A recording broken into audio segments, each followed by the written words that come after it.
అంతర్జాతీయ వార్తలు చూస్తే దక్షిణ కొరియాలో డాక్టర్లు సమ్మెకు దిగారు. ఆసుపత్రుల్లో సర్జరీలు ఆగిపోయాయి. ఆసుపత్రికి వచ్చే రోగులను తిరిగి పంపిస్తున్నారు.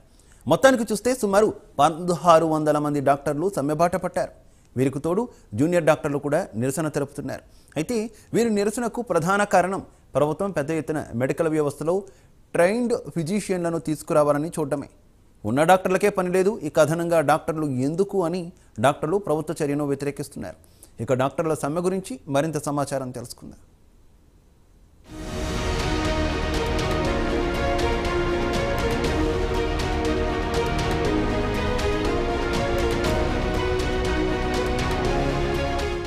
దక్షిణ కొరియాలో విచిత్రమైన పరిస్థితి నెలకొంది. అక్కడి డాక్టర్లు సమ్మెబాట పట్టారు. వీరికి తోడు జూనియర్ డాక్టర్లు కూడా వారికి జత చేరారు. దీంతో ఆసుపత్రుల్లో సర్జరీలు నిలిచిపోయాయి. వచ్చిన రోగులను డాక్టర్లు ఇళ్లకు పంపిస్తున్నారు.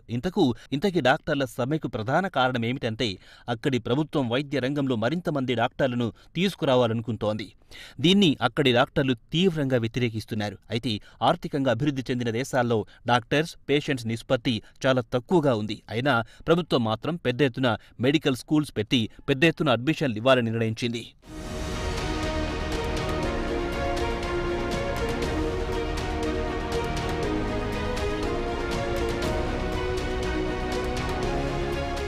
ప్రభుత్వం ప్రతిపాదనను డాక్టర్లు తీవ్రంగా వ్యతిరేకిస్తున్నారు. తమకు భవిష్యత్తులో పోటీ ఎదురవుతుందని వీరు భావిస్తున్నారు. ఇక దక్షిణ కొరియా విషయానికొస్తే హెల్త్ కేర్ సిస్టమ్ అంతా ప్రైవేటీకరణ అదుపులో ఉంటుంది. 90% కంటే ఎక్కువ ఆసుపత్రులన్నీ ప్రైవేట్ ఆసుపత్రులే. ఇక మెడికల్ బిల్లుల చెల్లింపులంతా ఇన్సూరెన్స్ ద్వారానే చెల్లింపులు జరుగుతుంటాయి. అయితే దక్షిణ కొరియాలో ప్రపంచంలోనే అత్యుత్తమ డాక్టర్లున్నారని 2022లో organization for economic and cooperation development ఒక నివేదిక విడుదలలో వెల్లడించింది. దక్షిణ కొరియాలో ఆసుపత్రుల్లో పనిచేసే స్పెషల్ డాక్టర్లు ఏడాదికి $2 లక్షల వేతనం సంపాదిస్తారు. భారతీయ కరెన్సీ ప్రకారం చూస్తే సుమారు 1.6 కోట్లుగా చెప్పుకోవచ్చు. డాక్టర్ల వేతనం చూస్తే సరాసరి పౌరుడి వేతనంతో పోల్చుకుంటే పలు రేట్లు ఎక్కువగా చెప్పుకోవచ్చు.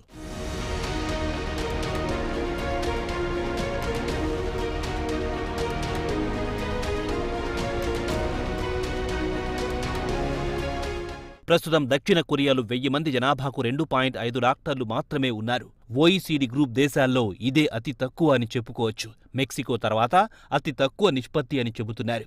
కాగా మెడికల్ ప్రొఫెషనల్లోకి పెద్ద ఎత్తున డాక్టర్లొస్తే పోటీ పెరిగి తమ ఆదాయం తగ్గుముఖం పడుతుందని డాక్టర్లు ఆందోళన చెందుతున్నారు. అందుకే ప్రభుత్వ ప్రతిపాదనను తీవ్రంగా వ్యతిరేకిస్తున్నారని public health experts professors Kwon Soon Man Seoul national యూనివర్సిటీకి చెందిన నిపుణుడు చెబుతున్నారు.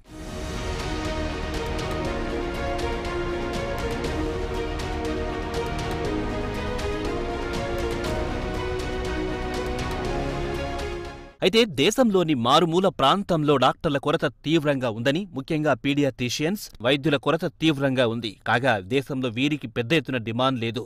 అయితే డెర్మటాలజీ, ప్లాస్టిక్ సర్జరీలకు మాత్రం విపరీతంగా డిమాండ్ ఉంది. ప్రభుత్వం ఈ నిర్ణయం ప్రకటించడంతో సుమారు 6500 మంది ఇంటర్ రెసిడెంట్స్, దీంతో పాటు పెద్ద సంఖ్యలో జూనియర్ డాక్టర్లు సోమవారం నాడు తమ ఉద్యోగాలకు రాజీనామా చేసినట్లుగా అక్కడి హెల్త్ మినిస్ట్రీ తెలిపింది. వారిలో సుమారు 1600 మంది డాక్టర్లు విధులకు రాలేదు. Korea medical association, Korea intern and residents association తమ సభ్యులను మంగళవారం నాడు కూడా విధులకు హాజరు కావద్దని కోరింది.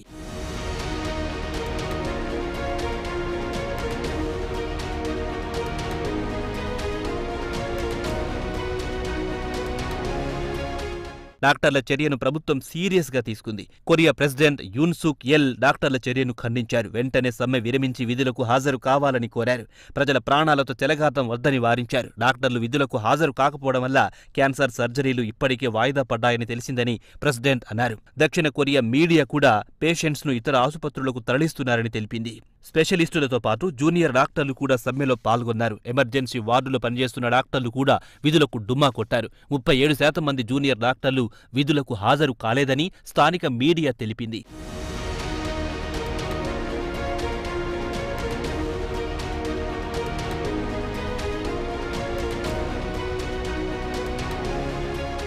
ట్రైనీ డాక్టర్లు కూడా విధులకు డుమ్మా కొట్టడం పట్ల వైద్య ఆరోగ్య శాఖ యువ మంత్రి పార్క్ మీన్ సూ అసంతృప్తి వ్యక్తం చేశారు. డాక్టర్లు మంకు పట్టుకుపోతే ప్రభుత్వం చట్టం ప్రకారం చర్యలు తీసుకుంటుందని, డాక్టర్ల లైసెన్సులు రద్దు చేస్తామని హెచ్చరించారు. దేశంలో హెల్త్ కేర్ రంగం కుప్పకూలితే కఠిన చర్యలు తప్పవన్నారు. గతంలో ఇలానే సమ్మెకు దిగిన వారి పట్ల ప్రభుత్వం కఠిన చర్యలు తీసుకుందని కొరియన్ మెడికల్ అసోసియేషన్కు చెందిన 2 సీనియర్ అధికారులు చెప్పారు. వెంటనే సమ్మె విరమించి విధులకు హాజరు కావాలని వైద్య శాఖ మంత్రి డాక్టర్లను కోరారు.